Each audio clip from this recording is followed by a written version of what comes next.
There was a great story in the Washington Examiner I read this weekend.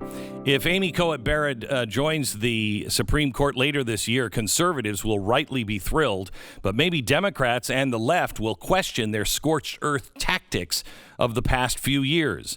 Had Democrats been more restrained and more bound by norms of the judicial confirmation process, Barrett wouldn't be in the position she's in today, as the nominee with 51 very likely votes in the U.S. Senate. When talking about judicial wars, it's always possible to go back to Estrada or Robert Bork or even Roe versus Wade. But here it's not necessary. You can go back to 2013 and look at 4 decisions made by Senate Democrats that if they wouldn't have done, in maybe even just one of these 4, Barrett wouldn't be here. First one, nuking the filibuster. Harry Reid, former Democratic Majority Leader, faced heavy pressure for years from liberal judicial groups, especially abortion advocates, to go nuclear. Finally, in President Barack Obama's second term, Reid pushed the button. Reid abolished all Senate rules in effect by declaring for the first time ever that a majority of senators could change the Senate rules. Then the Democratic majority used this power to abolish the filibuster on nominees to district and circuit courts. It only took 51 votes rather than 60 to invoke cloture and proceed to a nomination of the circuit court judge. About 4.5 years later, Barrett's nomination moved to the floor with 54-42 cloture vote. Were it not for Reid's nuclear attack in 2013, Barrett might not be even a federal judge today. Second, filibustering Gorsuch. The next filibuster nuke was by Republican leader Mitch McConnell in 2017. Democrats filibustered the eminently qualified and totally uncontroversial nominee Neil Gorsuch, picked to replace by the late conservative Justin Anthony Scalia. The filibuster by Democrats made it perfectly clear they intended to filibuster every single President Trump nominee to the Supreme Court no matter what. With that fact evident, it was easy for McConnell to convince enough Republicans to vote in there are no rules environment that he inherited from Reid to nuke the filibuster for Supreme Court nominees.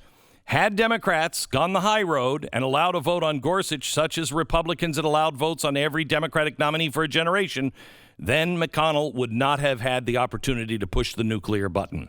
Had they not filibustered Gorsuch, Trump might have been forced to nominate a 60-vote consensus candidate and to replace Kavanaugh, and the filibuster might still exist today. Next, the dogma lives loudly within you. Conservative legal scholars were always going to be excited by Barrett's nomination to the circuit court, but what made her cause celebrity was the Democrats' nasty culture war attack on her. They never marshaled any evidence that Barrett substituted on her own religious beliefs for the law of the Constitution, and so they were reduced to utterly distorting her record and just admitting that her living as a religious pro-family Catholic creeped them out. It was the naked admission of Feinstein and her case against Barrett that Barrett actually takes seriously the teachings of the Catholic Church that doomed the Democrats.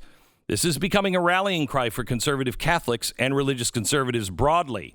It laid bare the bigotry of the other side's culture warriors. And so for a guy who likes to fight like Trump, it made Barrett the natural pick. The fourth thing that they said, if the Democrats wouldn't have done, things would have been different, smearing Kavanaugh. Now, I'm wondering if they're going to, or if the press will even start to see a pattern here, that everything is falling apart on them. You know, the support for Black Lives Matter is down in the 20s now. They were more popular than the military just a couple of months ago. Why? Because it was jammed down everybody's throat, and you were told that these are peaceful instead of what they really were. People want to make up their own mind, and they know when they sniff out a lie. The same thing with Donald Trump and the media. I think the media and impeachment and the Russia collusion thing, I think those two things, along with the media, are the reason why Donald Trump will have the votes that he has come November 4th. I think people have been red-pilled by the media and the overreach of the left.